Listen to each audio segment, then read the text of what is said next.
Shut up and sit down.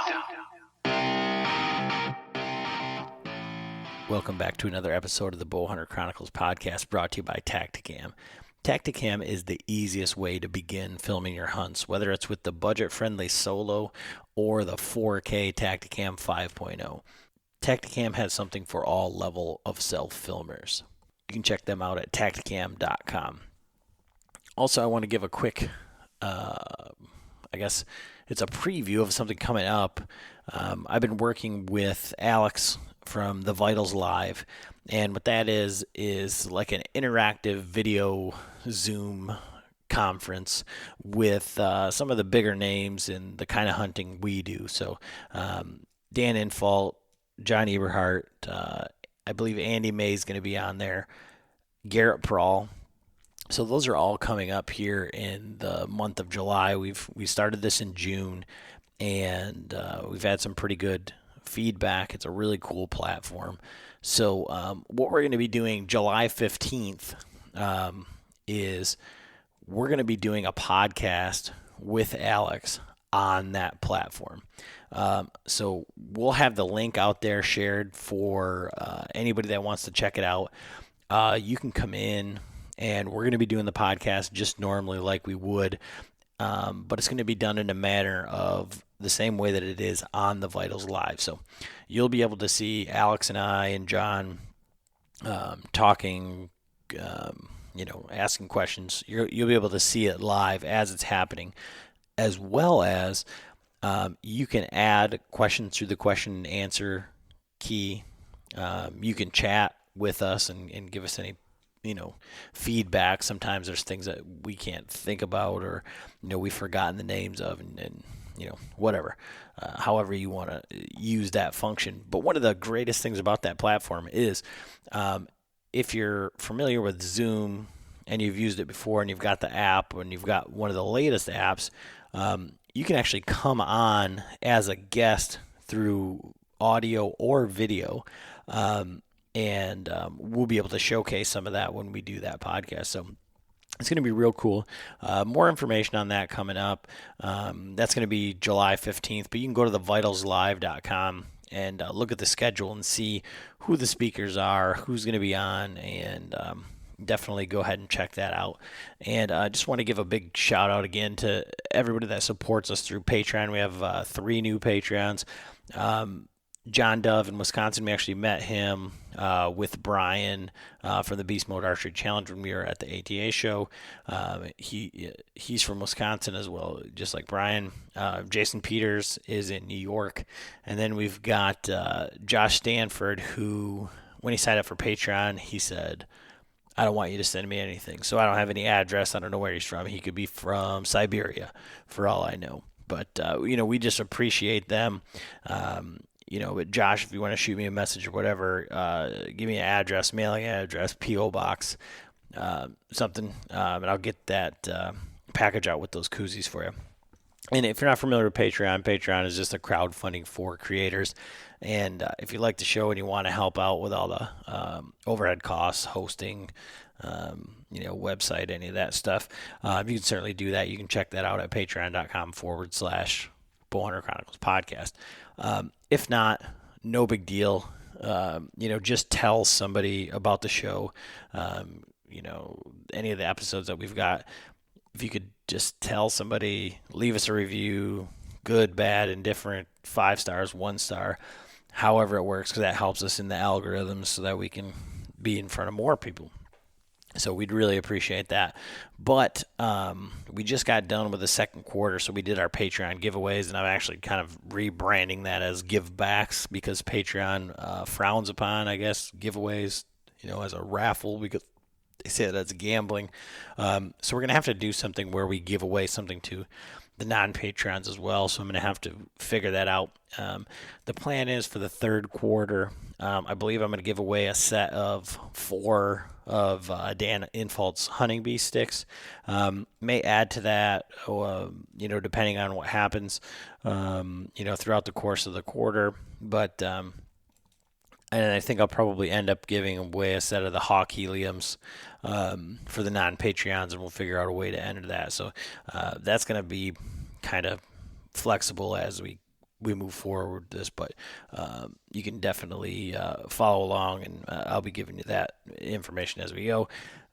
Still giving away a Tacticam solo package to someone, as well as the Base Map Pro membership, along with a swag pack from them. And all of this is going to come right before the season starts, so it's going to be cool to get that jump started into your your hunting regimen for the 2020 season. You can check all that at patreon.com/Bowhunter Chronicles podcast. This podcast, it's John, Frank, Ernie, and I, and we sit down and talk about our plans for elk hunting, kind of where we're at with our preparations and kind of the expectations as we go forward. This is a fun one. I was laughing all the way through it while I was editing, so I know you guys are going to like it. Thanks for listening. Enjoy the podcast. Hey everybody, we're back with another episode of the Bowhunter Chronicles podcast tonight, and we're going to do a little bit of elk prep. But I gotta say, I just pulled the winner for the Traeger today. It was Daniel Perg and John. John has a Traeger with the Wi-Fi, and he's had some issues with their customer service or their service. I could not, for the life of me, order this fucking grill. I ended up with 2 charges on my credit card for 2 of them. I had to call them. I was on the phone for 45 minutes. And then they said, oh, no, those were both declined, and they'll just come off. So I may or may not have ordered 3 Traegers for Daniel. So, and the address wasn't updated on Patreon, so I sent him to his old house. So the new neighbors, or the new people who own his house, may be just like a windfall of no, we only got 1. Right. They just keep fucking showing up. But what a mess. So I ended up ordering them, paying with PayPal and all of that, and it went through just fine. And I got a confirmation email, but oh my God. But John has been, loves the grill, hates the customer service people. Well, it just happened again. I don't leave mine plugged in because I keep mine in the garage and I wheel it out, plug it in when I go to use it. And so it's been so hot, and we've been, we were up in the UP and running around doing stuff. So I pulled out the other night, and I was going to do a couple pork loins, and I wanted to be able to use the probe and the Wi-Fi, and sure enough, it was your grill's not connected, or your grill is offline. I'm no, it's saying it's connected. It has excellent, service or excellent connected, whatever. I'm son of a bitch. So I had to go through, delete the grill, go through the whole process again, re-download it, and luckily, it worked on the second time through, and then it had some updates or something downloaded, and then since then it's been working good. So, how long had your meat been sitting on there? No, it was only on there for a minute or 2, or 10. Just kidding, John. My loins were getting smoked. Well, anyways, I thought I'd put that out there, that if anybody's affiliated with them, because we are not, it was just quite frustrating. Seriously, I was pissed. But anyway, so we're going to talk today about elk planning, and there's been some revelations or whatever. Frank got his calls today, and John came over, and I posted some things up on Instagram of him sounding like a dog, calling some ducks, calling some trains, calling a Kawasaki, lots of different things. But I wanted Frank to – we just went over to where he missed that buck on camera and where John killed his turkey. I killed my turkey, too. And Frank killed his turkey there. And we picked up the tents. And honestly, after 2 gigantic – windstorms, rains, torrential downpours, and they were all set up. But was there a seat still in mine? Yeah, all the stuff was still there. There was 2. Ernie's seat was in one, and I couldn't remember if I had a seat in one or not. Yep. Yeah. But so Frank has a. How about a Larabar? Was there a Larabar still up in the top of mine? Well, I don't know. I just folded it up, so it's probably still in there. It's probably in the tent. It's probably mashed in there now. There was a Ziploc in there. It looked like it had a little stew in there. Oh, man. Oh, jeez. We won't go there. Ernie goes, hey, man. I can't believe he's giving him a sandwich, he says. Yeah, I was pissed. That son of a bitch is passing him some food. No, it was a shit bag. You could have had it back when I was No. Well, Ernie. but here's the thing. What was it? A few days later, he comes over and we're doing something here, and all of a sudden he opens up the back of his truck and he goes like this, and I look in there and the sack's in there, man. Wow. Oh my goodness. So, anyways, these tents were still up there. John's got a hub blind, and I am honestly terrible at taking those things down and putting them up, and it's all and it just the brand new one you had, you pulled the end out of it. that was poor craftsmanship. It didn't have anything to do with me. That's why they were buy one get one free, right? Yeah, I bought the one and he got the free one and pulled a hole in it. Yeah, well, I sent it back. I'm getting another one, and I should have brought that over with your elk calls. But anyways, so Frank's got this other one that Ernie gave him. He's like, oh, it's no problem, and it's one of those Twisting hoops. Yeah, the doghouse. Yeah. So Frank, let's go through you taking that down. Well, how the whole thing started was Ernie called me. This has been like a couple of years ago, and he says, I need you to come over to my house, So I come over and we're down in the basement, and he goes, I can't get this son of a bitch, wrapped up. Yeah, folded back up, And I go, well, it ain't no problem. So I folded it up, didn't I? Yep. Then he goes, put it in the bag. He says, and I don't ever want to see it again. He says, just take it with you. So I did. So it's been a while. I don't, and my other one, we junked it. Remember the big one? Yeah, the one you left out back. It was flat. When I came back, thought somebody stole it. Flat. It was flat on the ground. Ice storm. Yeah. So anyways, that was the big one. But anyways, this one is, so Adam takes the other one down, the hub blind, and gets that all, he's got it in the bag and everything, and I'm over there just, man, I'm rambling around with this thing, and it's popping up and popping over, and finally I'm going, Jesus Christ. I says, I know how to do this, And I looked at Adam and I goes, there's the instructions right there on the thing. Well, this is like 20 minutes of him. Oh, it's hot. This motherfucker. I know how to do this. You cocksucker. And we've got it like folded in, like instead of folding it together and flat, he's like the middle one's bend in. And so I'm like, these are already bent and twisted. It's not going to work. Like, there's no way. And so you twist it, and then this thing pops up, and it's like, now you know exactly why he owns it. well, I'm, why I've never owned one. Yeah, and to tell you the truth, my dad thinks that I only on the podcast that I bust his balls, but same story. He had one out on the state land, and the last day he's like, "Go get that." I could not get it down. He's like, it was just cracking and banging, and well, he put the struts in it. He left the sticks and never took them out. Post. And so when he folded it up, it had the top. It shredded those things.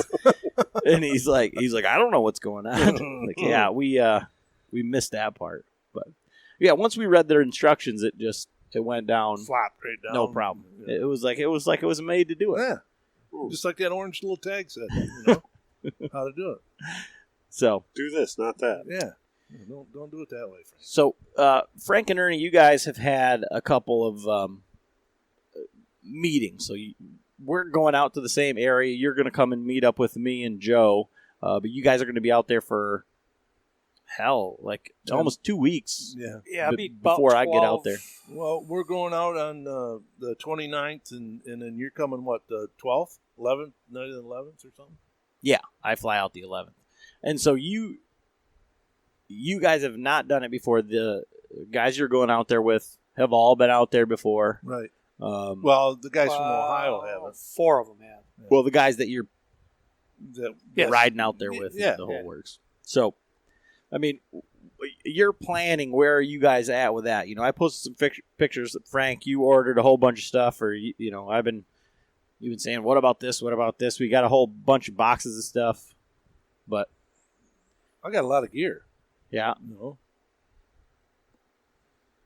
hoping I know when we go with you, you and Joe, probably going to use the gear there, than we are on the other place, unless we kind of discussed that last night, about like if you're only going to be a few miles out, like Dan Senior said, well, I'm just going to go back to the house, in the evening, I'm not staying out there, but if you get into a situation, this would be the reason that I would stay out there is if you're back up there 5-6 miles up on a quad trail and you're in the elk, you know what I mean?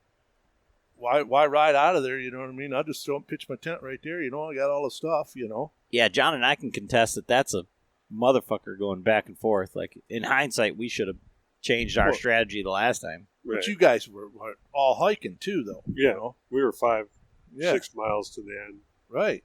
hiking every day. Yeah, that's not my style.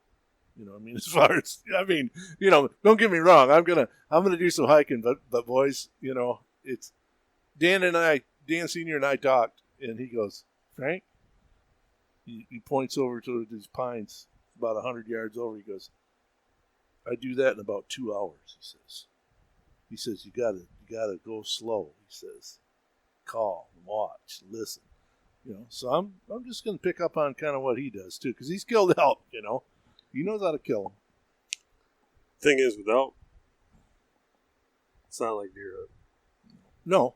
Elk cover a lot of ground fast. So if you're taking 2 hours to go 100 yards, well, I'm just saying if you're in elk, you know what I mean, where they're moving, or whatever, that's a but it's going to be a learning experience for me, you know what I mean. I've never hunted elk. He said he was practicing shooting off his quad too. Yeah, not me, Dan. No, Dan. We can't recommend that. No. not unless you have a medical license for that. I might have to have one. But one of the things that I remembered from my dad's going out there, because my dad's been out to Colorado a couple times, and I remember that there was some sort of ordeal about same thing you and I had to do, John, with getting our hunter safety certificate and send it in and do all that. And Frank's like, well, I never even took it, and I'm like, I know my dad never took it either, but there was like, you have to have some sort of card. So, well, here's the issue.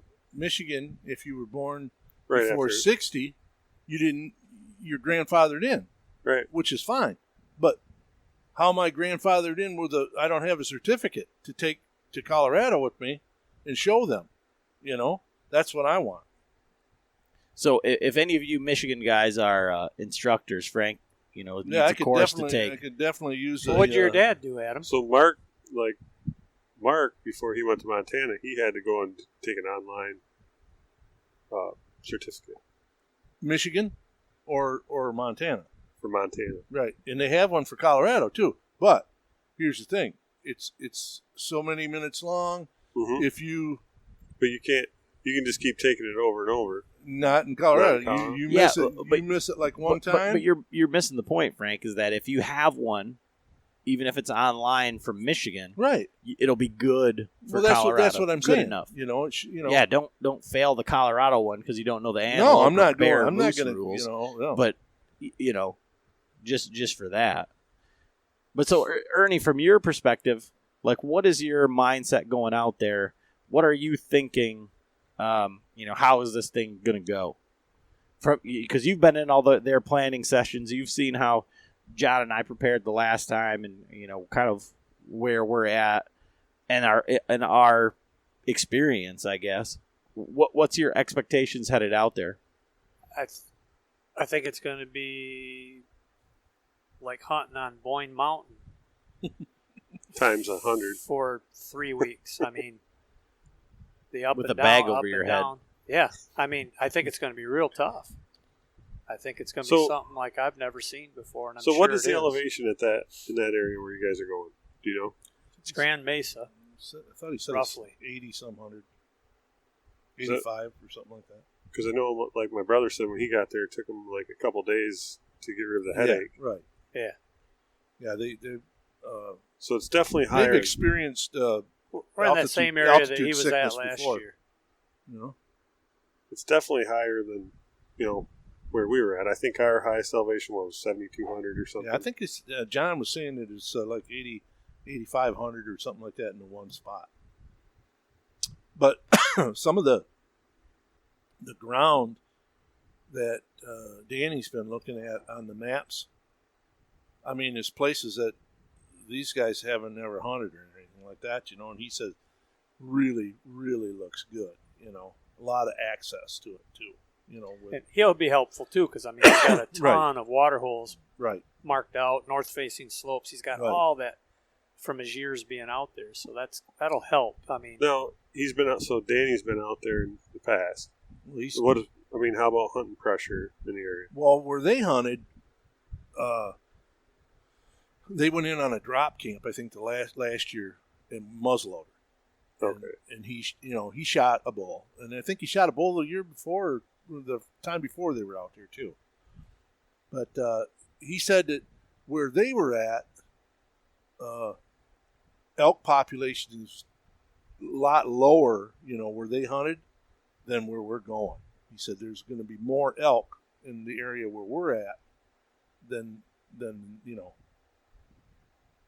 where they hunted before. So, well, that access doesn't necessarily mean that's not necessarily a good thing, right? Well, because I mean that's especially what I meant by, like, everybody's looking at it. And so one of the things, and I don't remember, and excuse me for not remembering, I apologize, but somebody messaged me on Instagram, and they said they were listening to another podcast that said, Idaho's completely shut down, and there's another state that's not allowing out-of-state tags. So the amount of pressure may be just exorbitant for Colorado. Because it's all over-the-counter tag. Yep. So now, with the over-the-counter tags, obviously they got to have some kind of limit, right? That so that I don't know. That's one of the things that we're out. Each guy can shoot 5. No, I'm not sure why they'd have a limit, because they turn around and we're either gonna sex on your first tag, over-the-counter archery. You can buy an additional tag if you kill an elk. You can shoot another cow. There's still going to be quotas, and I'm just wondering if there's just like numbers. Michigan. That's what John's saying, is that if they sell out, if they're not going to allow any more tags. Yeah. So what he's saying is, if Idaho's closed and there's other states that are closed to out-of-state hunters, non-resident, that's going to put more pressure on Colorado. And it's going to put more hunters, more tags, more... Right, so say you have a 10,000 quota. Obviously, it's just not unlimited tags. They can't just go in there and kill every elk in the... Right. They have a limit. So, obviously, it's pretty liberal right now with if you had a bull tag, and what Ernie was saying, if you filled your first tag, you could go buy a cow tag. Well, you can buy the first tag. Either buy sex. either sex. Okay. Just so like you can shoot Ohio. You can shoot anything but a spike. You got to have the right size bull, right. And then or you can shoot a cow or a calf. So there's got to be a quota for that, is what I'm saying. Yeah. And then then they're turning around and letting you buy another license. Right, but if they're only if they're available and subject to however many people are hunting there, and that I think is what we're trying to say, and so we're gonna sit down and have a conversation with Joe via Zoom and try and figure out, do we need to buy one ahead of time so that we're not all this isn't for naught again. So I'm in Montana this year, so I already have my tags. My tags are actually hanging on the wall of my garage. So I have my combo. Because you have a hunter safety certificate. Yes. Well, I had a hunter safety certificate, and I sent it into Idaho. Plus, so when I went to get my tags in Montana, I used my Idaho bow tag for Montana to show them that I have bow hunted. But here's the thing. I've hunted Ohio, Illinois, Missouri, Nebraska. How could I buy a license in all those states? But were they archery specific tags? Yeah, all of them. All of them. So that. So that's what in Montana. That counted as for my bow tag. I bought like 6 or 7 of them in Ohio. You know what I mean? In that many years.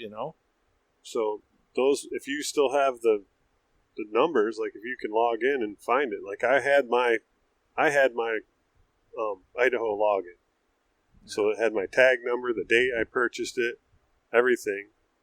And I used that, and it covered my archery permit. But I mean, does Colorado say, So, well, we don't acknowledge that, you know what I mean, as far as you've hunted in, you know, every state in the union other than ours. as long as you can show that it was an archery tag. Yeah. All my What'd you my guys tags do were. for Colorado on your DIY? We were in Idaho. Idaho. Oh, Idaho. I thought So- you were in Colorado. No, Oh, Idaho. yeah, So Idaho. we had to use. I had to send in my hunter safety permit, and so, and then show that we archery hunt in Michigan. Well, we're going to get her figured out here soon. Yeah. Yeah. Sooner than later. Yes, is better. because like I say, I don't mind going online and purchasing the license ahead of time. That's what Big John was talking about. He was going to have his before he I just got to wait for my copy of my deal I took in 1972. Yeah, and so what did you need to do for Montana then, John? Because like I went through and in my bino harness, I've still got my Idaho tags. my Idaho tags, and I've got my thing from you Yeah. know. I have You mine never- too, but mine disappeared. You guys never Yeah. ate, you Oh, guys yeah, never ate them? No. No. No. Eat them on the way back. Yeah. No, I mean, if I spend that much money on something, I'm going to hold on to it. That's like a fine bottle of wine. We're saving that for a Well, special dinner. I've savored a lot of licenses. I might over wrap the my. years. If I get one this year, I might wrap my alkaline with that. But- do a reverse sear with Yeah. it. But, I mean, so for us, I mean, I think my thought process in this is, like, I've just been kind of upgrading a little bit here and there of the things that, like pissed me off the last time that I was out there, and focusing more on, like, the conditioning and, like, the you know, the born and raised, you know, buy tags, not gear or whatever. But, like, I mean, you got to have some stuff. So, like, 90% of the stuff that we had was, you know, just reuse. You know, Yep. it's not But- like a. Let me ask you this. So all the stuff you guys took with you, was it all necessary? Do you think? That's It's kind of relative. I mean, yeah. we sure as fuck didn't need those game bags. Could have left them right home. And we had two. Hey, good news is you don't have to buy one this year. Then we got some free Yeah. too. So we got elk bags coming out our ass, or game bags. But no, like I mean, pretty much we kind of trimmed it down. Like when we went back to docks and came back out. Yeah, there was just like a lot of redundancies, you know. I mean, because like for me, like I have like 2 of everything, just because like it's like, oh well, what if, and I think like the multi-purpose type gear kind of comes into play, and like clothing, like you know the way that we were doing it, like we were grubby, nasty, like whatever, but it was like we're not changing our clothes like a whole bunch. A couple of extra pairs of socks, another pair of underwear, had some warm clothes. That really we just had back, like maybe like a dry set of clothes that we left like at the tent. But I mean, and one of the things I guess that we never utilized, I mean, it was kind of, we were kind of like told, you know, unless it gets really bad, like don't start a fire or anything. But like if we were to have gotten wet or anything like that, I mean, we could have just started a fire and fucking dried off our stuff, or, you know, got warm or whatever. So did you guys have the space blankets with you or not? I had the safety. I had a safety They're little blanket, like a tarp. Like the They come 4 in a pack. I bought them, and you can, you know, they're the foil. Yes, I had a safety foil one, but just one roll up. What about first aid kit? Had a first aid kit. yeah, both of us. I had all sorts of first aid stuff. Yeah. I got pretty good access to that kind of stuff. Yeah, I was going to say we need to talk. So yeah, that was the stuff that we We also need to talk about. thankfully we didn't need to use, but that's Right. still well, it's a necessity. you have that's to have it. You know, that's what I'm saying. You know, there's some of the stuff. You know, I'm thinking. You know, well, do I really need this, or do I not need? you need a know? long spoon Yep. for sure if you're gonna have the our ready wise meals. Yeah. Not one of them little sissy ones you get with a malt. No. I'm talking something Yeah, you need badass. the long handle so you don't get your knuckles all fucking dirty and Yeah. like.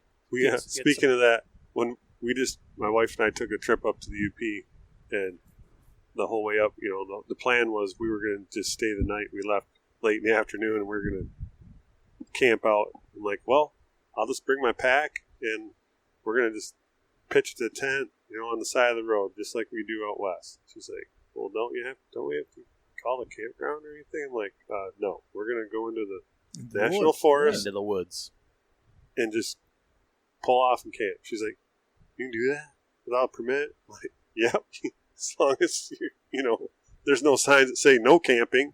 But so we get up there, we cross the bridge, and as the sun's setting, we get in the UP, and we get back in. It's called Brever Lake. It's a nice little lake. There's a little 2-track goes back in the woods. I'm like, oh, this is going to be perfect.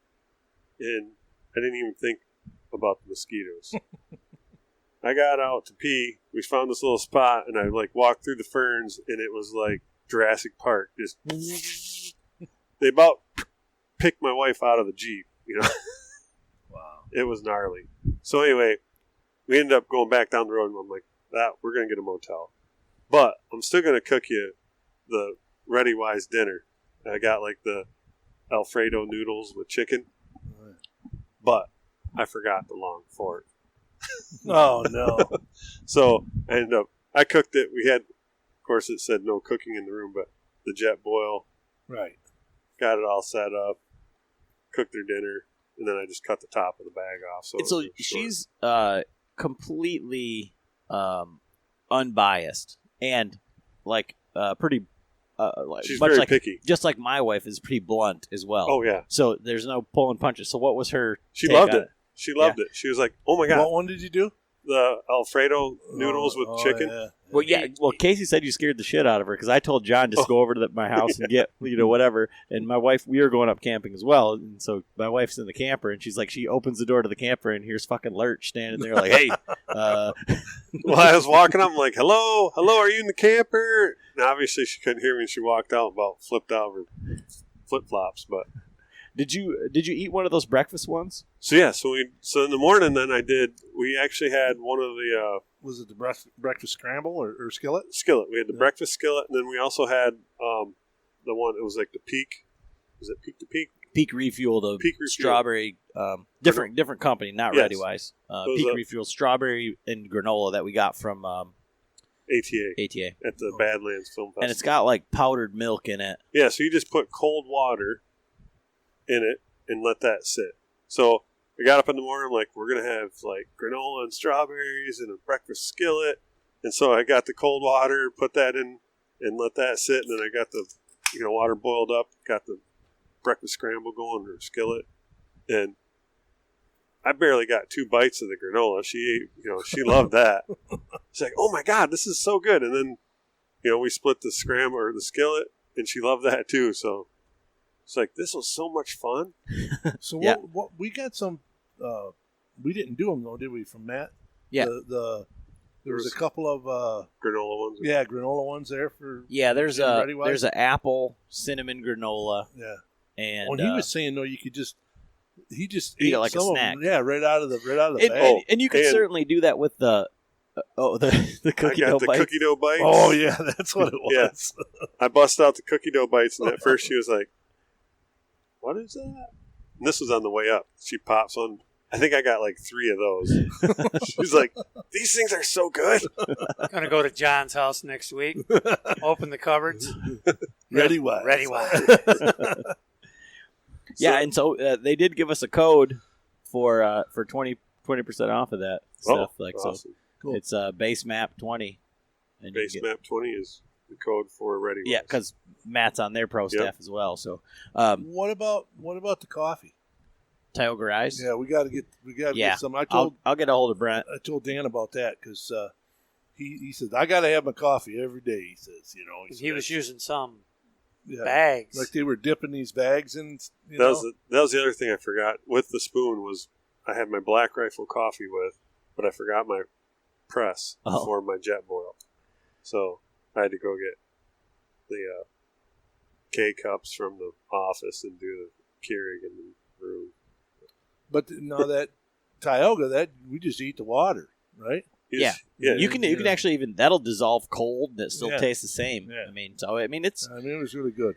I was it's really good stuff. That is one of the things that I'm very impressed with. Yeah, that's definitely I'm not last time I brought the coffee press, and it works. Don't get me wrong, it works great, but it's a pain in the ass because then you got cleanups. Oh yeah. So not only you're using water, then you're using water to clean your shit out, get rid of the coffee grounds and stuff.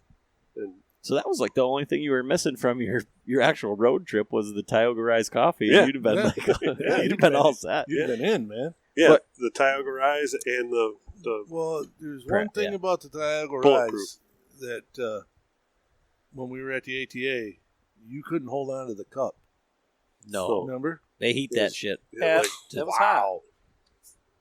5,000 The first Kelvin. instant I've ever drank that I would drink again. Let's put it that way. Yeah, It's very good.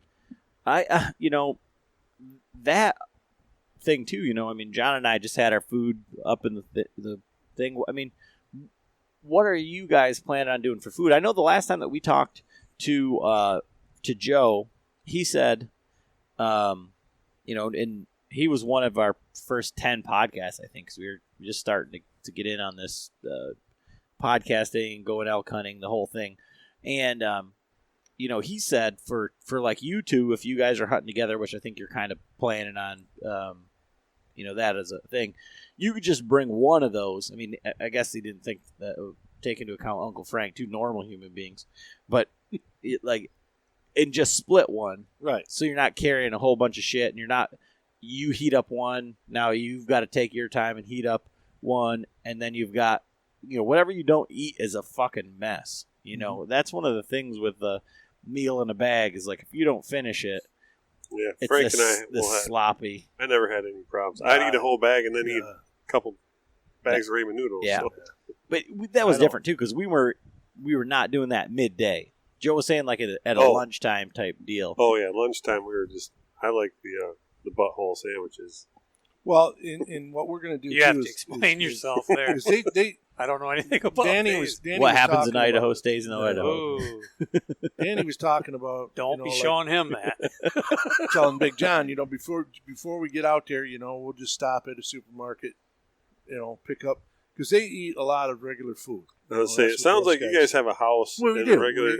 So, yeah, you're not going to be doing unless like it's say, like the a first 10, 12 days, or whatever. We're going to be in a house. unless it's something like you're out on. Unless we decide to stay out, we get unless way we back. decide to, if we got to go a ways to get to the elk, I may take you far enough to where you can't get back that day, so we got to stay. doesn't bother me. All right. So Sorry, did you the guys? butthole sandwiches. Before we get off track, it's bagel, bacon, and honey and peanut butter. Huh. But And when you so then vac seal it, see the bagel vacuum seal goes. Oh, it squirts out the old butthole, huh? yeah, Peanut butter? the peanut butter comes out So the chute. there's no surprise when you open it. I mean, does Nope. it explode on you or some shit? No. They're just extremely dense. If I Hey, were It if, just farts. if I were to do it again, I would do it with the like bagel thins or something Yeah. because it was just a little bit. He too, couldn't handle it.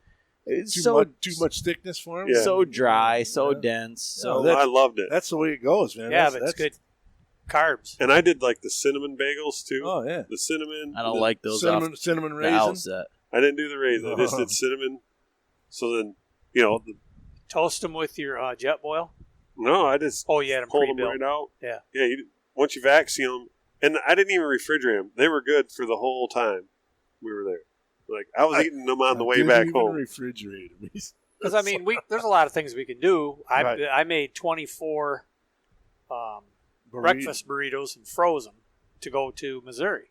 Yeah. I mean, Adam had some of them, I Yeah, think. no, like you And I can had do that on the first couple days or something. If, Yeah. and you're gonna eat that. I'd eat it cold during the day. But like I said, Take it. those guys are, they ate out of a cooler, the whole time they were out That's there what they last said. year. So what we did is we packed.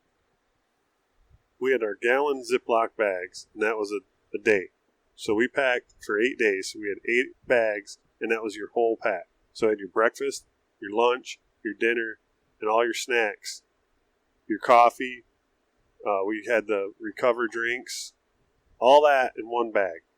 So that way you pull it out, and you know how many, because we counted the calories, we did everything. We calculated it out. So when you get back, as you're going out through the day or whatever, okay, well, I'm not really hungry yet, but I ate my snacks, and you get to lunch. I had my butthole sandwich, then had some gummy bears, then we got back and had my meal. And then I had some ramen noodles. But that way I knew, hey, I was getting kind of shaky or something. Well, shit, I only ate a couple things out of it. So, but then that way you have day to day to day, and you can switch it up. Mm-hmm. Like I threw some Snickers bars in there then, and some Oreos. I know what I'm going to have to do, though. What? Guard my 1 gallon Ziploc probably by afternoon. Nah. No, because I'll probably take a 2 gallon. Yeah, Don't worry about me, man. Frank's got the 5,000 cubic inch bag, and he's going to use that as a day pack. What do you got in your backpack? Food. Everything. And so when you guys were talking through this planning process with the guys you're headed out there with, so what are they taking in their day packs? Like what packs do they have? What are they taking out there? And is the stuff that we're putting together for you guys, or like where you're at on the same like wavelength biggest thing as those guys? I think they're the safety stuff, the first aid kit, important stuff. Talking about the solar blankets, the right clothing, you don't want cotton or anything like that, all merino or whatever, or the spandex pants and stuff, So Frank and spandex pants. Can you imagine? Hey, dude, I got like 6 pairs. Especially in Colorado. I mean, the pop-up storms. You're gonna get rain. Well, that's the thing. You know what I mean? It can get cold. Danny was saying that he's got like a pullover, lightweight down one. Yep. And then of course those pants are basically waterproof. I mean, they'll shed water. And the pants that Frank's talking about are those Wrangler, outdoor, like the ones that I wear every day, all the time. Yeah. They're like $20, $25 at Walmart, and they're hard to beat. I mean, yeah, they're hard to beat, but they're hard to find my size. Well, I tried, but they look like floods on me. You could sag in them. Yeah, wear some That's suspenders. Always fun. Yeah, suspenders, and they're definitely be like, where's your gaiters? Get your gaiters out. Nobody would even know. Yeah. So that's I actually have a pair from Sam's, and those guys, basically the water bladder. You got what do you call it? Camelback. Camelback. He highly recommended Platypus. at least a 2-liter. Yeah. So that I got Frank. I was talking to John, and that's when I. How big is that one? 2 liters. Is it a 2 liter? And so what I got for Frank, just because I know like their hunting style and what John is growing through all the stuff that I ordered for Frank, or I said you need this, and John's looking at this water filter bottle, and then the Camelback, and he's like, you can't use these in conjunction with one another. I'm like, this doesn't make sense, because you got a platypus bladder, and then you got a drinking bottle with the filter built in. I'm like, yeah, that's not gonna work. My thought process for Frank was, because they're going to be at a house or a base camp or something, to fill up that 2 liters of water, drink that as he needs it, and then have the bottle to just dip and not have to fuck around with or something like that, right. It's an emergency. Them guys talk more about it being an emergency. Well, they have a deal that they hang, and it's got the filter on it, and then they fill their water jug from that. Right, and that's what ours is. Deal. It hangs. Yeah, and that's and slowly goes through the filter. You just sit around and wait for it. Yeah, that's what we do too. Okay. But the thing is that we weren't in a situation where we were going back somewhere every day. So or every few days even. Yeah, so if you wanted to,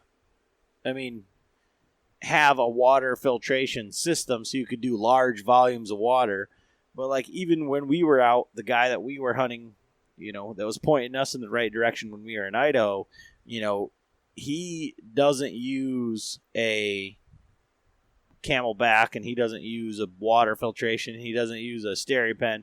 He's just got one of the Catadine bottles, and he's like, I'd just rather get to water, scoop it up, drink it all right there, scoop it up, drink as much as I can, fill up my water bottle, and go to the next water. But I think, judging from the places that he was saying that he was hunting, is some motherfucker of spots, like that one spot where we walked down into, where that was elk mecca. If we would have just went back there or had the time to sit there and wait it out. Right. But, but there was water right there. But if getting an elk out of there would have been, MFer. It would have been really something. It would have been not any fun. Well, and that's another thing we talked about.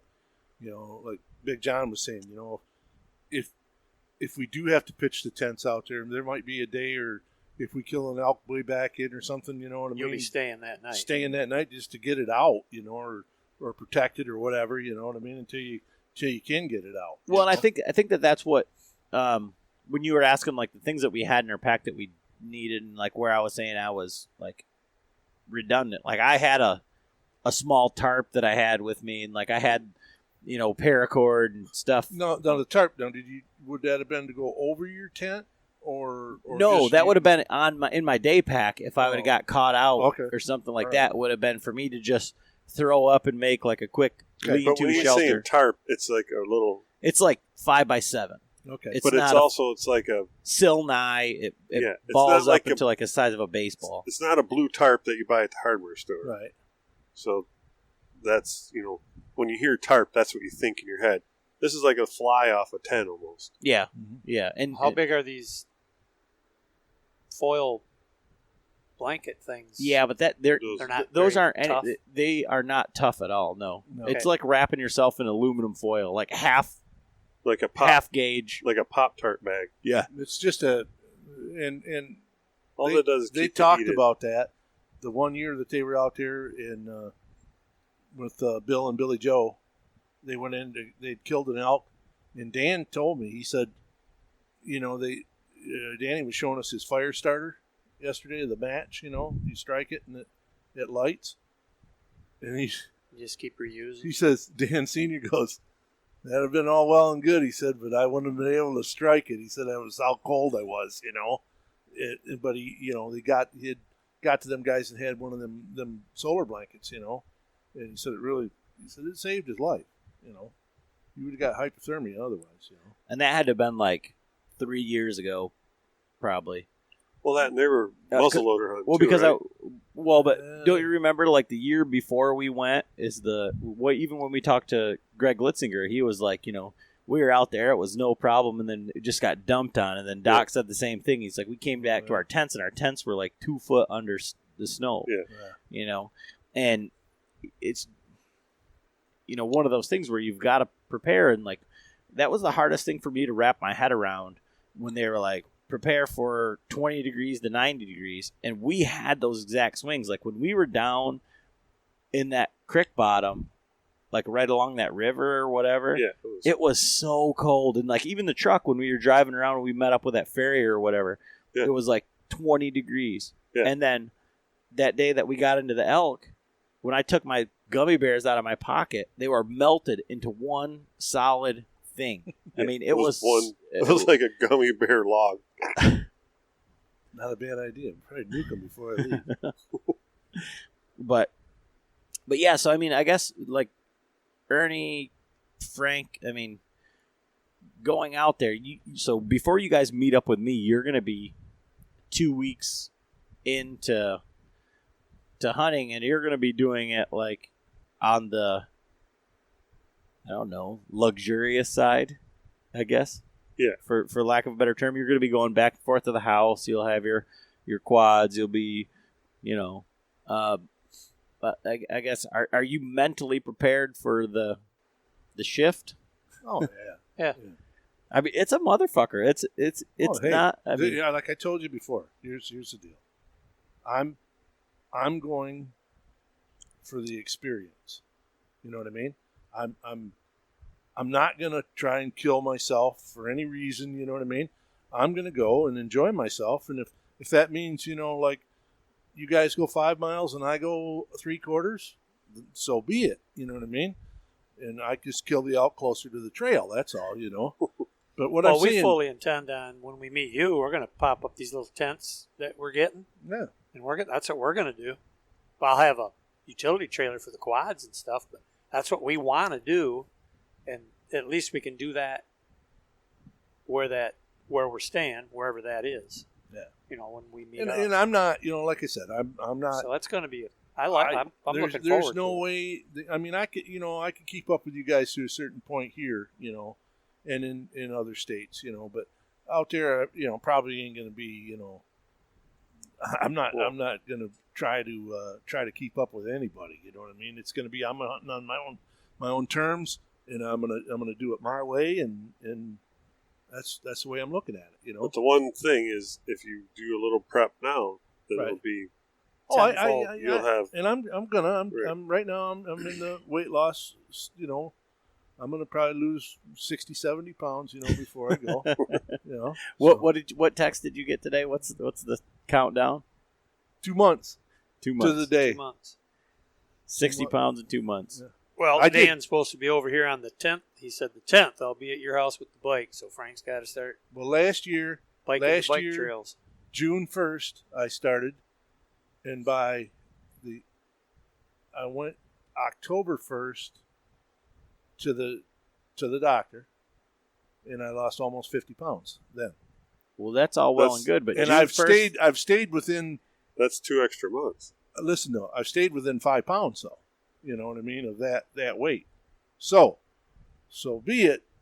Now I'm going to try and go down another. I'm going to try and go like maybe 20 or something like that. You know, if whatever's possible. You know. No, all I'm saying is that, you know, even like for us, every little bit that sucks now is going to, like, But here's the deal. How old are you now? 45. 45. Adam? 38. Ernie? 60. 67. You know what that Yeah. means, don't you? Yeah. We have to prepare harder than they do. No. That's what it means. No, it just means Trust me.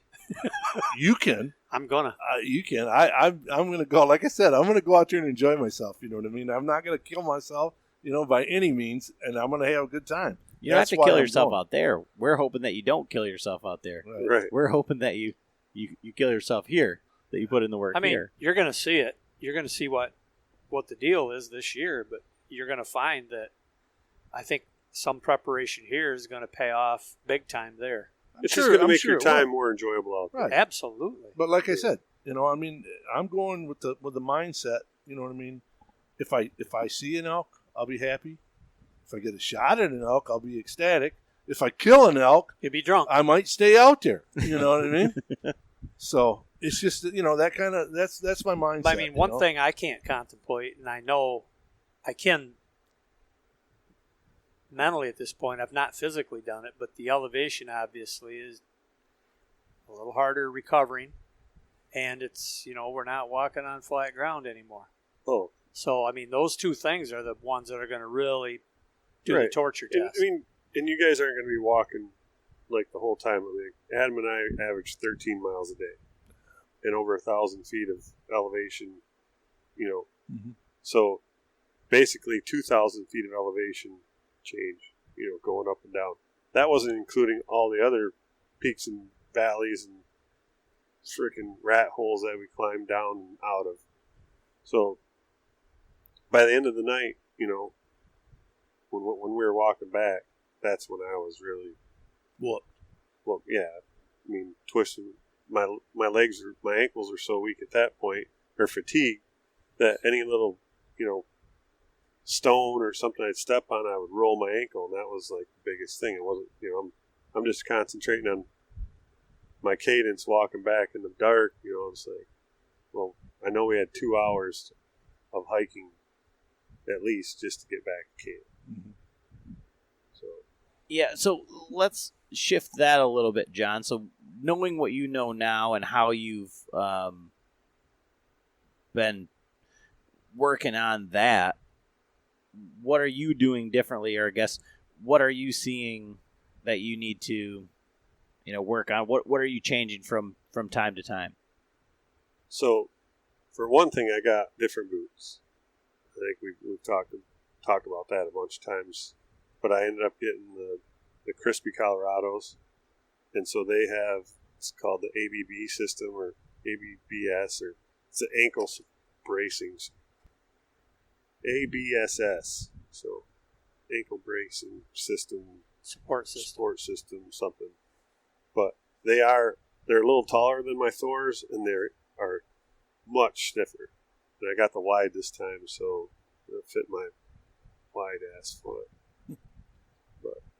And then I've been riding my bike. I've been, doing the same thing. I haven't mowed my lawn with my pack on this time because I got a nice riding lawnmower now. So Zero charge. Yeah, that'd look different, wouldn't it? like I can't fit on my seat with my pack on. Really, I can't get up there. But hitting the elliptical, and I've been doing some of the beast mode, like going out. I've been hiking the dunes like we did last time, but this time I've incorporated some push-ups. Tried doing the burpees, but the burpees don't work for me. Especially how I was up at the top of the dunes, and it's like that black sand, up in there, and I'm all sweaty as get out, trying to do a burpee, and I had sand up my arms and in my face, and it was pretty gnarly. But The only way I'm going to get that on me out west is falling down. well, You'll fall you'll down. fall for sure. And you'll fall up. You'll be like praying, you'll be like, hold tight, little roots. You laugh. I've been out there It's before, awful. Adam. It is. Like when we were walking, like in the first couple of days, like we're walking the old logging road, like, what the fuck? Who the hell would go down in that, And then like 2 days into it, we're the ones going down. We're going down that shit. And there was stuff where we were climbing up, literally, like you could not see where you were going. Like we're on all fours crawling through, because it was steep, and we're crawling through this brush. Like busting through this brush. Well, and what ended up happening a few different times was like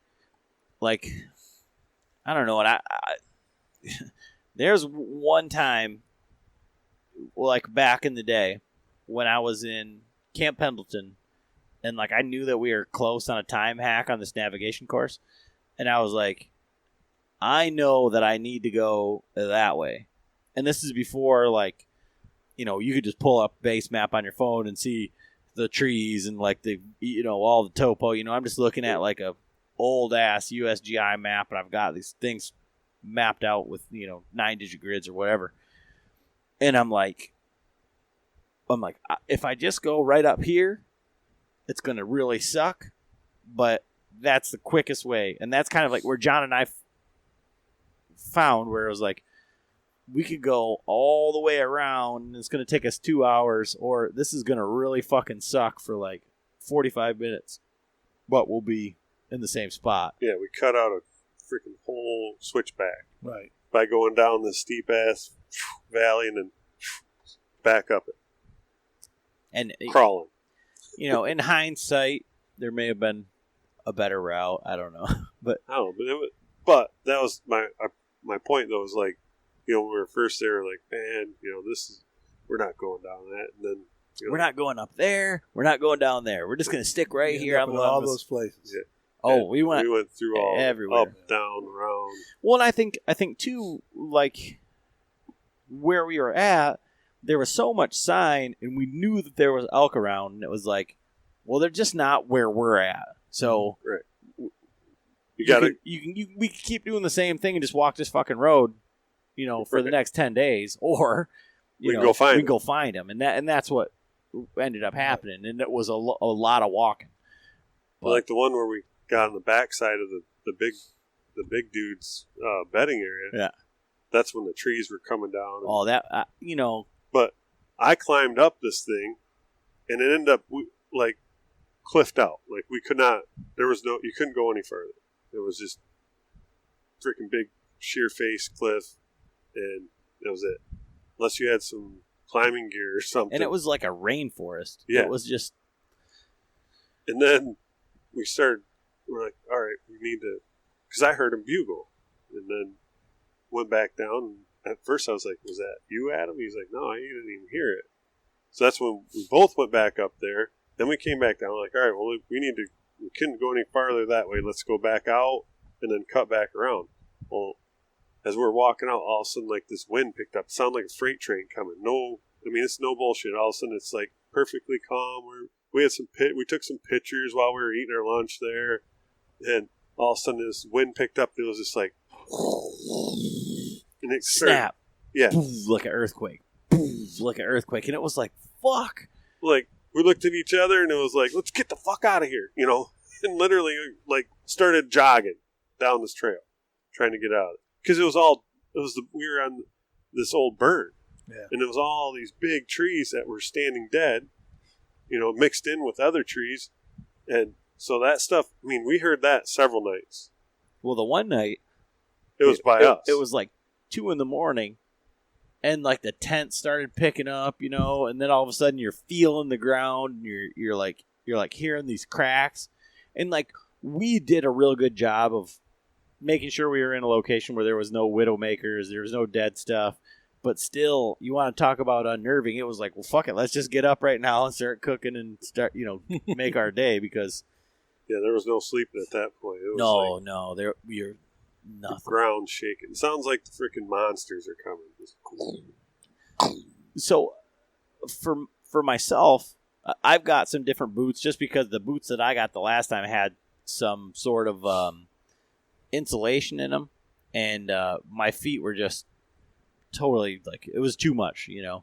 My feet, it wasn't necessary. I didn't need that. And then I upgraded my pack, and so John, he went with the Crispy Colorados. He had Crispy Thors the last time, and I don't know, maybe you can comment on this, John, because I don't have any experience with the Crispies.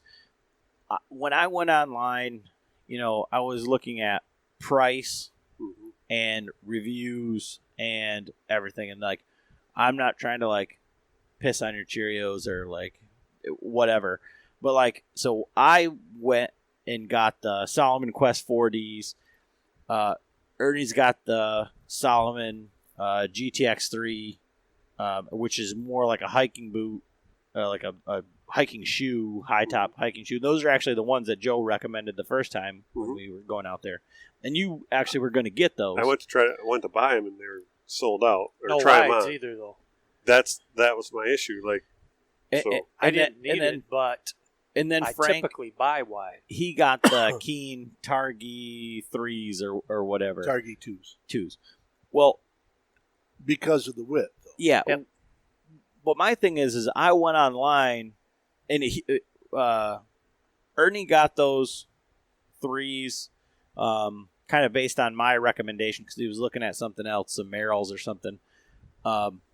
Frank got those ones just because they were the only ones that came in a wide. But if you Google like hiking boots and like for the Appalachian Trail or like these true hikers and shit, like those Quest 40 GTX or whatever, the ones that I got, all the boots that the three of us got are like the top ones for that. I mean, I think Frank's are the best, like overall best value, and like mine and Ernie's are the best. Like mine have a lot more support than the ones that Ernie got. I think his are more in line with the Thor or whatever. And so I just wonder, I'm sure that the Crispies are great, but I just wonder, like, I kind of likened it to like Vortex, like buying the name. There's just a lot of marketing, so they put out, they gave a lot of boots to a lot of people that used them, and they're good boots. There's, right. I just wonder if there's, where is there a difference between? Well, like I said, those are really good boots. I was going to buy those Solomon, but they don't come in a wide.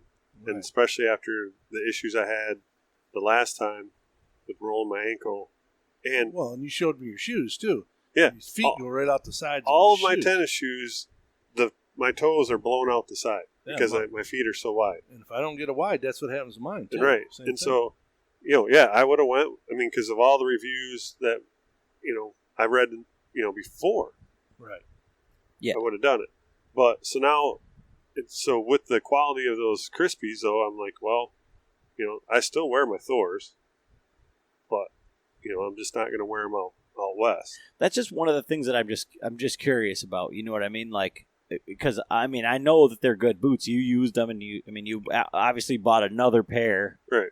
For that very reason. But I'm just kind of talking to like the audience, to say like, well, you don't need to spend $300 on a pair of boots. It's not that these weren't expensive. I think Right. they're like $230 or $260 Right. or something So like that. mine were regular $350, and I got them. There was like a Father's Day sale or something, and I got them through Black Ovis for $2.99, free shipping.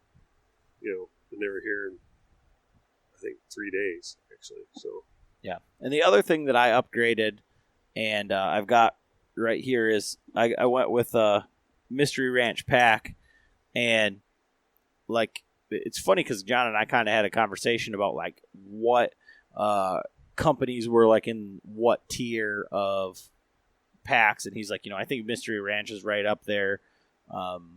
You've obviously got your Kafaru, Stone Glacier, Exo, and I felt like for what I'm going to do for the money for whatever, I think that this one is kind of like a good balance of everything. And I haven't put it through any paces other than mowing the lawn, and it's a hell of a mowing the lawn pack, I can tell you.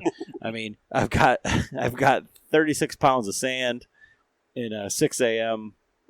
bag built just for that, and it carries the weight. It feels heavy when I pick it up, but when I'm wearing it, it's super comfortable. The belt is actually very similar to your Exo, and the way that the pack is constructed, I like it. I have the Sawtooth 45, and so one of our Patreons, one of our friends, Tom Taylor, he's running the Metcalf. Yep. And he uses, so the Mystery Ranch packs have like a lid that you can buy for him. They're like sold out right now, so I got to wait until like August. And he uses it for all of his stuff. It comes on the Metcalf. It didn't come on this one. And you can take it off and use it as a day pack. He said he's never done that, but he just likes having that as an option. So I think I'm going to get that and add it on there. And I think it will probably be very handy come whitetail season if you end up using it like that for a whitetail pack. But I'm pretty happy with it, and it's pretty similar, I think, to your Exo. yeah, So I'm pretty happy with that. Frank's using the Alps Outdoors that I had, and then John's old one. Ernie's going to use that one, I think, and Yeah. I think those will be fine with you. Did you say what packs those other guys are using, or what? Nothing really special or anything, I don't recall him even saying. you know. I know Dan's got ordered Yeah, the same one you did. Nope, he ordered the Pintler Okay. because Mystery Ranch has a lot of stuff that comes across on Camel Fire, and so I think it was like $350 or somewhere right in that range, and that's a hell of a deal. It's a really nice pack for. I think the retail on them is like I think you got it for $450, $319 or something like that. Yeah, it's through Camel Fire, you got to watch the sizing. So Camel Fire, they sell out. It's a 1-day sale, but they got a lot of stuff that rotates through. So if you see something on there and you didn't get a chance, it may show up again, but you just have to watch the sizing. But with the Mystery Ranch packs, the frame, you can buy a bunch of different packs that actually fit right on there and will just clip on, so you can, if you want one that doesn't have so many pockets, if you want a huge one because you're going like we did last time and you want to think you need a 60 pounds worth of shit, you can put as much stuff on there as you want to. Did you guys took coolers with you last year to haul back meat? Yep. Hauled back air. Yeah. Yeah. They were a lot lighter. They held those tags and game bags, no problem. Plenty of room. My But that was my question. I mean, because we're gonna, I haven't brought my vacuum sealer. one of the guys said, Big John said that they used dry ice last year, and it was fine. Mhm. But also where we're at there we're staying with the outfitter's son owns the house that we're going to stay in, and John doesn't think it's going to be a problem to use their walk-in if we get elk. So When? The first When you get out. right. But what I'm saying is like those all have to be prepared, boned, and everything before you bring them back, right? Yeah, I believe so. All that stuff is back to Michigan. So Joe said he's got a hell of a taxidermist out there. So yeah, How do those cows we're look hunting on the with- wall? we're hunting Because I'm not passing it up. with a couple of taxidermists, Yeah, well, yeah. good ones too. yeah, that's true. But I talked to Danny about coming on here and talking about that, and I think somebody had posed the question, when they were talking about topics and stuff like that, something that I never really thought about, which is probably a pretty good topic to get into, is like care of the animal in field like care and then transport. warm weather, Right. like what. Gotta get them cut up quick. You gotta get the meat off the bone. That's one of the biggest things. Well, and And like that's what those for, game bags get them up. for hides and stuff. Well, you know what I mean. You put some major league holes in them and stuff. So's Ernie. I put them I mean, in. I put them where I make sure my taxidermist is getting my money's worth. But what I'm saying is, Yeah, I gave having him a these challenge guys this year. with us, you know what I mean, is a plus too, because they know how to cape them and everything else. You know what I mean? You're It's, and they just zip right through it. You know what I mean? Me, Frank, and I on that deer that I killed, because I'm looking around here. There's a lot of dead animal remnants, but there's not a lot of hides. And so when we had to try and tube the neck on that fucking deer that I killed, it was worse than him trying to put down that tent. I can tell you what, like it took twice as long, and we're wrestling with it. We're covered in meat and blood, fat, and all sorts of shit. Them dudes don't mess with that out west. Like Nebraska. They run that. They stick this razor sharp knife right underneath and take it right up here to Right the up cross. to the top of the head. Don't even mess with it, and then rip it down. He says that taxidermist, he won't have a problem with that. That's the way they cape them. That's the way Danny does it. They just Well, he was telling me to go right down here to the white and then up. Just follow the white hair up underneath. But as far as the back of the neck, back of the neck, for they just skinning, they just go you right don't up. even see that they on go it. right up the back, right to the skull. well, I can tell you this: the guys you're going out there with We'll be able to tell. are What I was going to say is you could put a giant hole in the neck and have 10 million ticks on it, and they'll find you a new hide. Oh yeah, If you fuck it up, they'll find you a new hide. that one you had like grapes on it. Man, there were so many ticks on it. And so one of the things John switched over his entire bow. Did you get your new arrows built? No. You haven't built your elk arrows yet. What heads are you going to shoot? I'm not even sure yet. Yeah. I still have my slick tricks, and I have my muzzy trocars, but I might look into some of the Magnus even.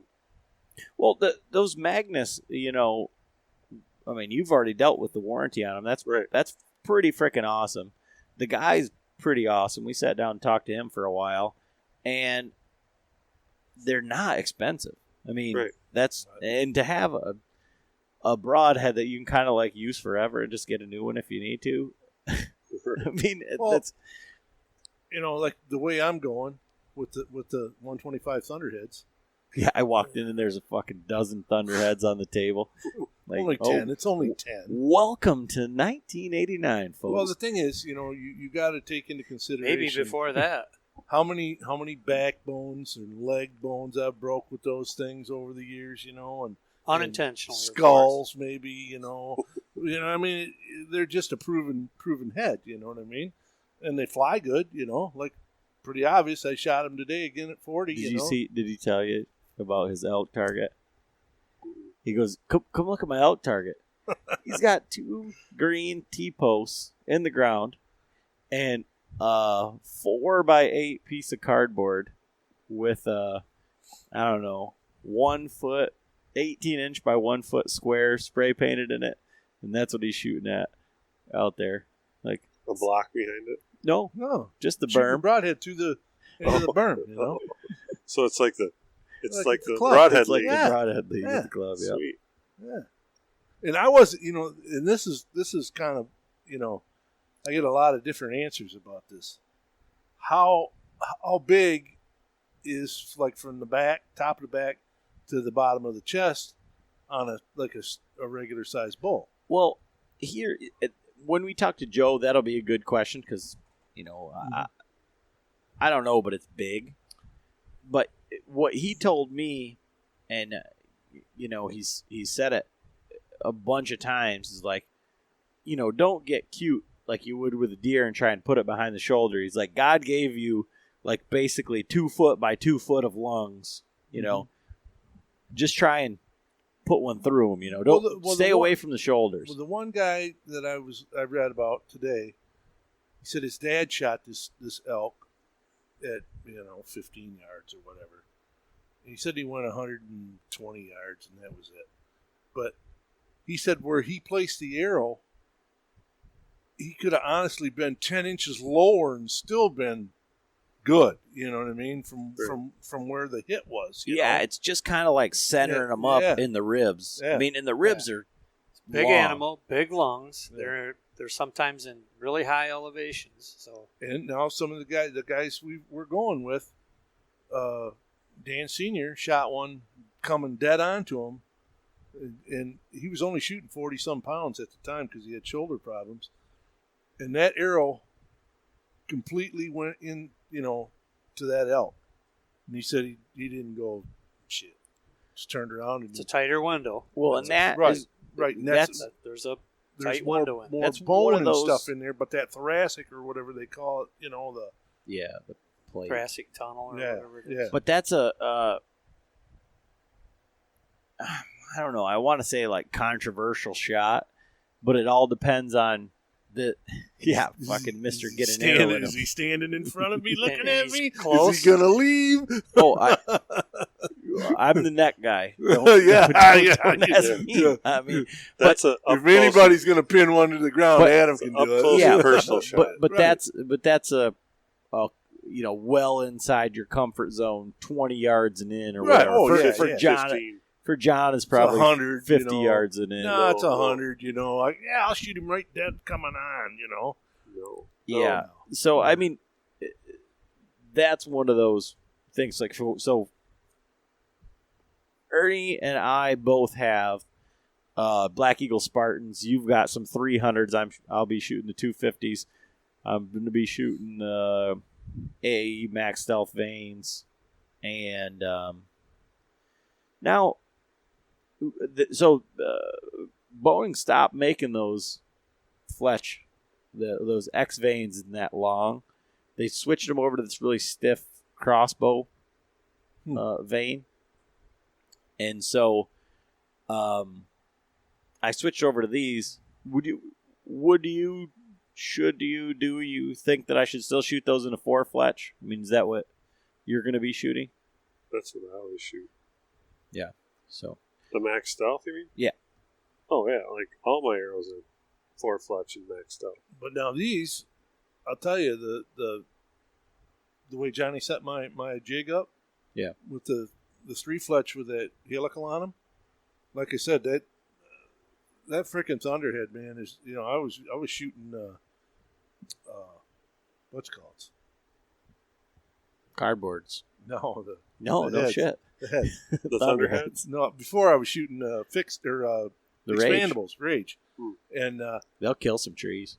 oh yeah, Oh, where is that? You need to bring that out here so we can put that yeah. up. I'm Did gonna you see mount that? I'm going to mount it on a different Mark board. went out there and he chainsawed the broadhead out, and then he mounted it to a thing, and it says Uncle Frank 2019 underneath it. Sweet.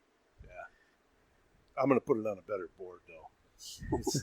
That board isn't very nice. Piece of freaking plywood. Come on. Hey, you know? he took the time to I go know, out there with the I fucking know. chainsaw. I know. But, Then he apparently hurried the rest of the project. yeah, right. Felt tip marker and, So, but yeah, well, my new arrows, they're basically going to be the same as my old arrows. I mean, I still have some 260s built, but that new bow, the PSE definitely is a lot slower than my Hoyt. Of course, my Hoyt was 80 pounds, and the bow I'm shooting right now, the PSE I'm shooting right now, is only 60 pounds. I'm definitely going to either build it with 70-pound limbs or maybe even get another. Is that a mental thing? What? Like, I mean, there's been tons of animals that have been killed with. I mean, like I said, Nan shot one with 40 pounds, with rocks. Yeah. I mean, You mean like- why am I going to not shoot it with my 60-pound bow? yeah. Because I want. He wants to So shoot is it a mental thing or Yeah. ego thing Yeah. or is It's it? not ego at all. mental? I It's mental. mean, I think there's an advantage if you can comfortably shoot more weight. Right. You got But- more energy. But I'm shooting 50, 55 pounds. Maybe a little flatter. And I shot it, Yeah. at, like I said, at 40 yards today. If I could shoot And 70, man, I could it was shoot. like boom, boom. Well, You know I mean, what I mean? I'm definitely going to shoot this bow in the 60 pounds. I'm going to use this for whitetail for sure. But because I love shooting But it. my thought process is just exactly what you said. So you love shooting it. You and you how bought far it- did you shoot it? but you bought it in 60 pounds for a reason.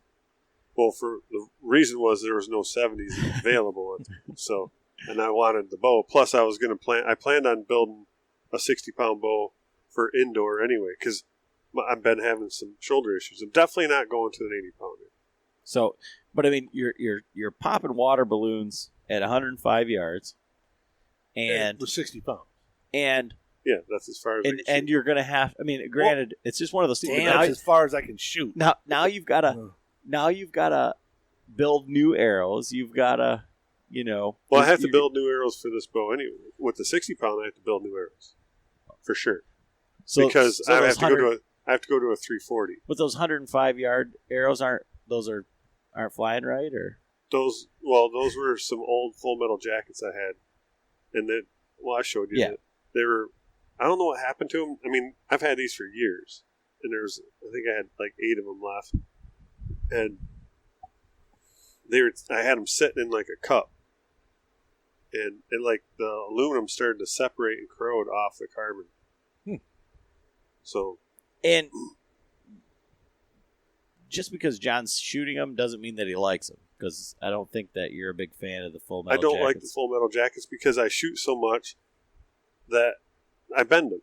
I mean, like It's like the ACCs. Yep. right. So Oh, absolutely. I mean, yeah, and I like to shoot a long distance, and I'm not always hitting the target at 100 yards. So if I throw one off, or if I forget to move my pin, and I glance one off the top of my block target, well, now you got not to mention the Full Metal jackets are more expensive. What's so funny? I mean, I wasn't going to go there. Glancing one off the top of your block target. Oh, Are we? No, are we gonna? we're not going to go there.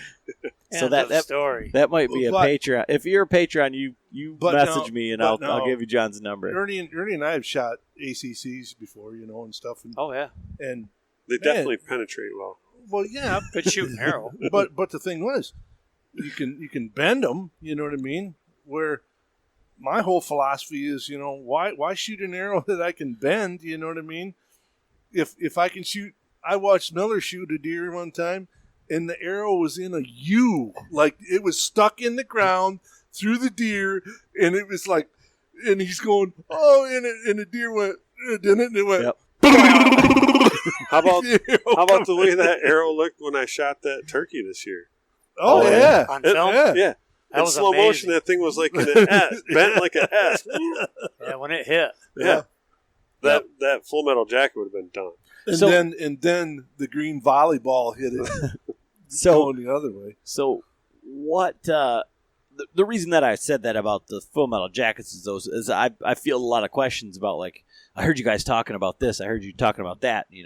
John's shooting these Full Metal Jackets. Is that his go-to arrow? And No, my go-to arrow is the Easton Axis, just because they're so durable. I mean, I break them. I mean, every once in a while, but I'll do that. right. But I've shot them into trees, and I've shot a lot of wood with them, and I'll tell you what, them arrows I got, they're tough sons of bitches. That's all I got to say. Those are the Black Eagle Outlaws, Yeah, they're very right. durable That's until you right. get into the Archer's Parallax or whatever, Paradox. They start whipping trees and bullshit. But yeah, so Ernie and I are going to be building those Spartans. I bought the Ethics inserts to build. to figure out what you're. Yeah, Ernie knew. Just turns out the arrows that I was shooting shot perfect for Ernie, so it's going to be a pretty easy build on his arrows. Mine is going to be the full. Well, it depends on how exciting John wants to get with it, because I don't have the patience to. I don't believe I have the patience to, like, find the hard spot in the spine, knock tune, insert tune, like, to go 100%. I think mine are going to be like 75% Ranch Fairy arrows. And then I think I'm going to shoot the Cutthroats, just because they are that single bevel, fixed blade, great reputation, and Now, which ones are? We've looked at so many freaking broadheads. they look a lot like the Iron Wills, but they're like $50 instead of like 110 or whatever. I mean, now granted, if I were, it's kind of like when we talked to the Zeus guy, right? Broadheads is like the worst venue to get into because everybody loves everything, and you can't say fucking a bad thing or a good thing about this one. Everybody's got their favorite, and I've killed 1 million deer with thunderheads, and then I've killed a bunch of trees with hypodermics, and like it's just. Well, I've shot deer with both of them, but the thing is, you just, it's a proven, I want to shoot a fixed blade out there anyways, You have to. and it flies good, you know what I mean? With my setup, it flies great. So, and I'm not changing a bunch of stuff, and it's going to kill elk. But moreover, like what I was going to say is that, like, I don't think there's a whole lot of variation you can do on a single bevel broadhead. I mean, it's going to be flat with 2 sharp sides, right? For all intents and purposes. Back in the day, your dad and I shot Zwickis and bear razor heads, and Basically, what some of them are looking like today. Again. yeah, that's exactly what they look like. We sharpened them ourselves and stuff, and I'm telling you what, I've cut my fingers with them, pretty bad, They go through quiet too. Oh yeah, there's no sound, like when I used to shoot them Zwickis, man, it was like those deer didn't even know they were hit, and I was only shooting 180, 190 feet a second. It's nothing like the speeds we're shooting today. Yeah. So that's the thing. I'm just looking for something that's not $100 or $30 a head, Right. and then something that's proven single bevel, like without The getting too the extreme. biggest thing that you guys are probably going to run into shooting those heads is just making sure that they fly. You know what I mean? You got to get them the right. You're going to do the 4-fletch or whatever. That's going to be very important. That's what we used to when we shot heads like that back in the day. We were shooting 4 or 5 inch feathers. Right. On our arrows. So I mean, it was But you're also shooting off a flipper rest. Yeah. So- Shooting aluminum arrows too. Yeah, we were shooting aluminum Fingers. arrows. Real consistent release. Yeah, I shot fingers for Finger years. tabs. Right.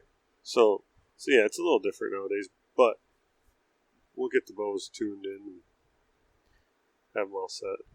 And Get the arrows tuned. And then, like, again, I forget who we were talking to when we were talking to Brian, the Beast Mode guy, and I was saying, like, I'm going to have to switch over. Like, that, in that, like, moment during the podcast, I was like, yeah, I need to get another different sight because I shot a multi-pin slider the last time that we went out there. So I found on the Archery Talk a old Spot Hog Cameron Haynes 3-pin slider that I picked up for $140, and it's got all the tapes with it and everything, but I haven't set it up or done anything because I got to build new arrows, so it doesn't make any sense to do that. And so that's on my agenda. After the holiday here is going to be get the arrows built, sight on, start shooting.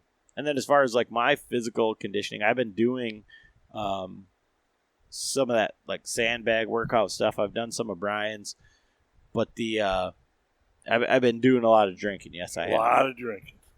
Went on a 20-mile bike ride the other day, And I to and witnessed from a most of bar, but I did the lap around our lakes. It's like 4.5 miles if you go like do the whole thing past the diner, your house, back to mine. So I like the other morning it was still pretty hot, but I did it twice. I got 2 laps in, and it was like 37 minutes and just over 9 miles. The average like that's fast. 14.9 miles per hour. That's fast. I mean, And I wanted to puke. because I ran 3.1 miles yesterday without that, and it was like 90 degrees, mind you, but it was like 29 minutes or something. Right. So that was on my bicycle. Oh, I thought you were talking about with your pack on. I was like, No, holy no. fuck. No. I was on my bicycle. Oh, I was going like, oh, Jesus Hey, Christ. But he wouldn't have held a candle to that dude up in the campground, the old dude. Did you see him? This guy come around the corner. We were up camping up north for. Did you see the guy? Yeah, Like it was an old, like a 3-speed. You know what I mean? And this guy was, I'm saying he's close to my age. Pretty fit looking, but old bastard. he goes by and I'm going like, what the hell was that? And he's just getting it. I saw him a couple days in a row there where he'd come around that back road. Yeah, I think I stopped smoking. and talked to him, actually. He said he was going to Colorado and he needed to get in shape. Yeah, right. No, I was riding my bicycle. There's no way in hell I'm I running. know. I was going like, Jesus Like, Christ. can't run 9 miles in 37 minutes. Well, you could if you were Bob Hayes. But, yeah, so I've been doing so the bags that Brian uses are the brute force bags, and they have an app that has a sandbag workout of the day. Yep. And you can just use you could use any old dry bag. So like mine is just like that. You can do a lot of the workout just with that and just fill up a couple dry bags with some sand. You mentioned it when we were up there, so I downloaded the app, and I've been looking at them daily, but I haven't done those because I've been doing following some other stuff. They look so simple. They're like it's like a CrossFit style workout, just in a sense of it's like you're doing 5 sets of all of these reps for time, right, type thing. But I mean, my God, like I was like the first thing that I did was like it was a ladder, like up and down of like snatches. So it was just like pick up the sandbag from like a squat position and all the way up over your head and then back down and do 16 of them, 15 and then all the way back up. And I was like, oh, this is no problem. And then you get halfway through it and you're like, Jesus Christ. And then the next day, like every muscle in my body hurt. right, Like it was, because those are like cleans you do. yep. Yeah. But I then it's a clean press. Yeah. Like I it's did like over 3 your head. 50-pound bags dry this morning. Fertilizer I put in my spreader. Drove my tractor around the Lifted it up waist high, Yeah. knifed it. Oh yeah, That was one of the things I got when I was up north. We were visiting my buddy Larry up there, and Oh, you told me. he used to work in, he owned a crane business out in California, and they had these sandbags. They did a lot of work at these amusement parks.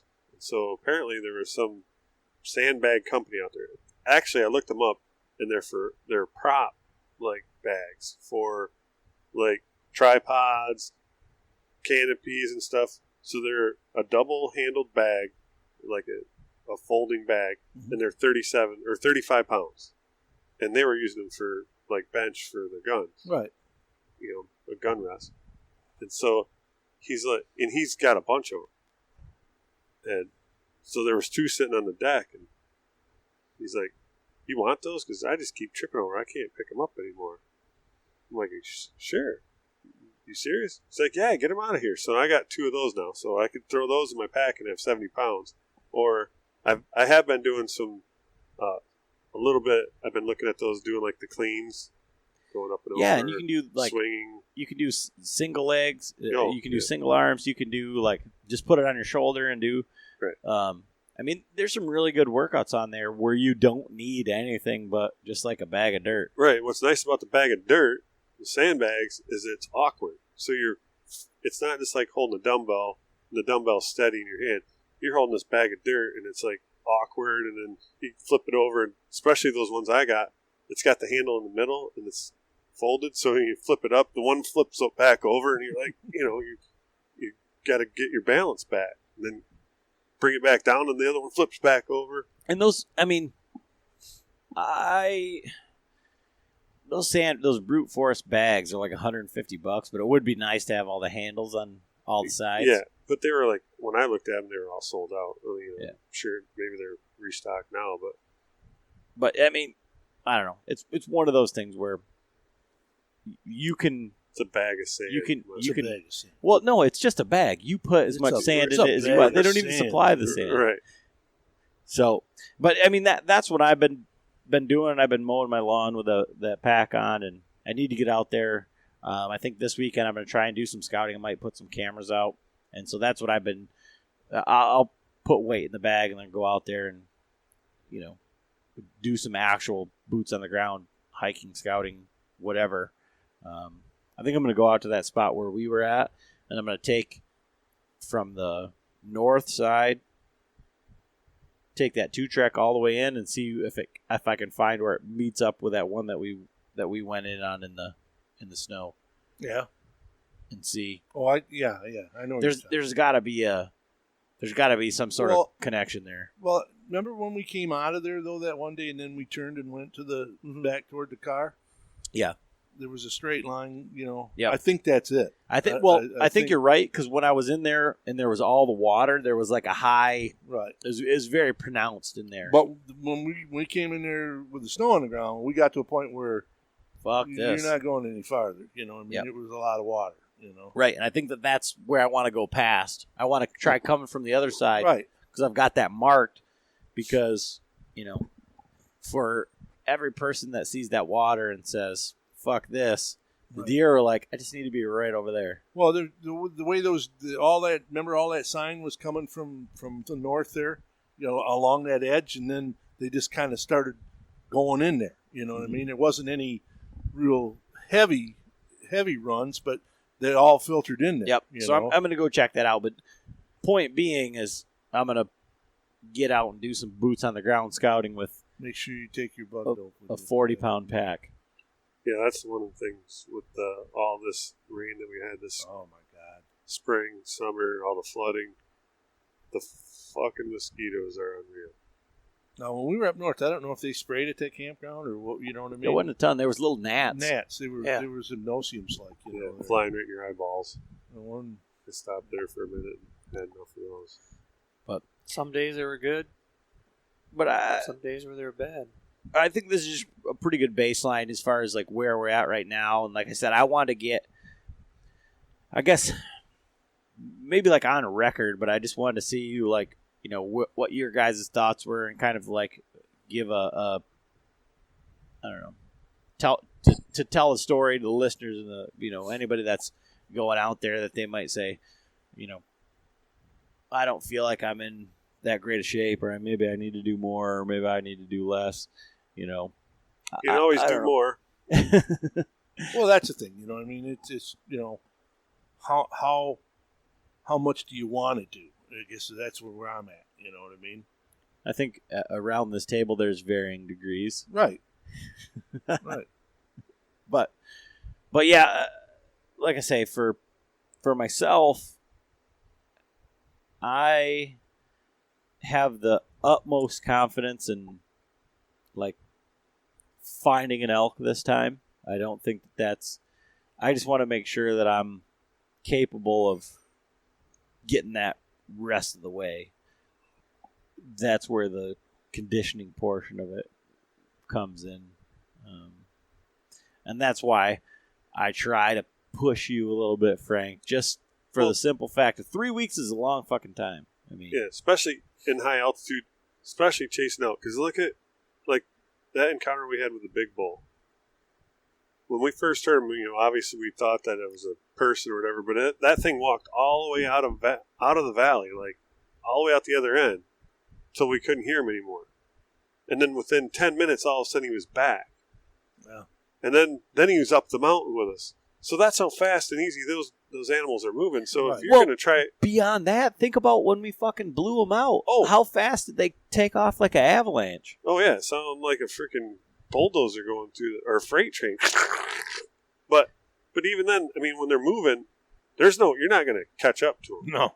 You're going to have to try cutting them off. And that's the thing, like, especially where we're going in Montana, that's like more open country. So we're going to have to try to plan it out, like, well, the elk are moving down this way, and then I'm going to have to try to get over there. Well, looking over there is one thing, getting over there is another. And I want to be able to get over there and still be able to, breathe. Well, and I think one of the things that's really awesome, and I don't remember where they were. I think they may have been in Montana, but it's hard to say. But the hunting public with Jake and Ted Miller, where they basically circled the mountain on these elk. Like they were across a valley from them, and then they just like slowly worked their way over there, listening, calling, and then they had an idea the elk were going to go around the other side, and then they worked. I mean, that to me, watching that was like way different than the way that you and I just terrain based, the way that everything laid out there allowed them to do that. But watching that was for me a pretty neat deal because it was a way different experience, and it's kind of like what you're talking about. So you're seeing them over there and you're like, well, I can't do anything about it. Right. And so now we need to formulate our plan, and here's the wind, and here's this. So now what we're going to do is we're going to do that, and then they ended up chasing the elk back around. And I don't know if they got a shot at that day or whatever. I think they were rifle hunting or muzzleloader hunting or something. But regardless, it was just a very good look at how that works. And for me, like I say, our experience is one thing, we pat ourselves in the back. We've got elk hunting experience. We haven't killed no elk, but we found elk. We went out there and we did that. But that was in one certain situation, hunting in one scenario, and the terrains are so different. Right. I don't expect to, go to Colorado and have the exact same, sort of thing, but you have to like take it all into account. And I think that's what's different between that and whitetail. But I think this year's turkey season has got me more like fuck those whitetail type thing. Like, because I would have thought that for as many turkeys as I crawled up on and walked up on and fucking fucked around with, I think I give whitetail too much credit, like from the ground, like in that regard. Like it's like like how to sit in a tree and look at the wind, look at I'm getting better. You guys are much better at it than I am, but figuring that sort of thing out. But like when I'm on the ground with whitetail, I'm like, I can't do anything right. Everything, they are always going to see me. But I don't think that's the case, because I would have thought the same thing would have happened with turkey. And where I'm going with this is like elk, on the other hand, is like a whole nother thing. Like as long as you're not crunching around and downwind and well, even crunch around. But if you're not doing jumping jacks and like not looking out of place, you can do a lot more than, Yeah, for the most part, the elk, as long as they don't get your wind, That's the biggest thing. Those. They say their eyesight isn't that great. You pop up your little pop up decoy. Yeah. Your big white butt. Hey, I got an idea. I'll probably call several in that way. Sackzilla's up there. What the hell? We calling in all the cows. but yeah, I think we'll probably revisit this right before we head out and get all the fine tuning and kind of like see where we've come and just getting everything dialed in. Like I said, pack dump or something. I did, yeah, and for sure. I think that's a great idea. But like I say, I just want to get like a baseline to say, this is where we're at mentally, physically, and like kind of like where we're at with our gear planning and stuff like that. And then also just to like, I don't know, talk about thought processes. Like I say, you get a lot of questions about like, what are you doing? Blah blah blah. My son did buy me a Father's Day gift this year. It's on its way. What did he buy? The Reinhardt 1/3 elk. Oh, he did? Yeah. That's awesome. Yeah. Yeah. So we need to set that up in here, right? Because you can't have it in your garage. But nope. All right, I think we'll leave it with that. If you want to know the story, go to patreon.com/Bowhunter Chronicles. Shoot me a message, and we can shoot at a solid wall in here. we'll see if we can help you out with that. If you're already a Patreon, thanks. Shoot me a message, and I'll see what I can come up with. But I think that's all we got for today. So, thanks. See you guys later.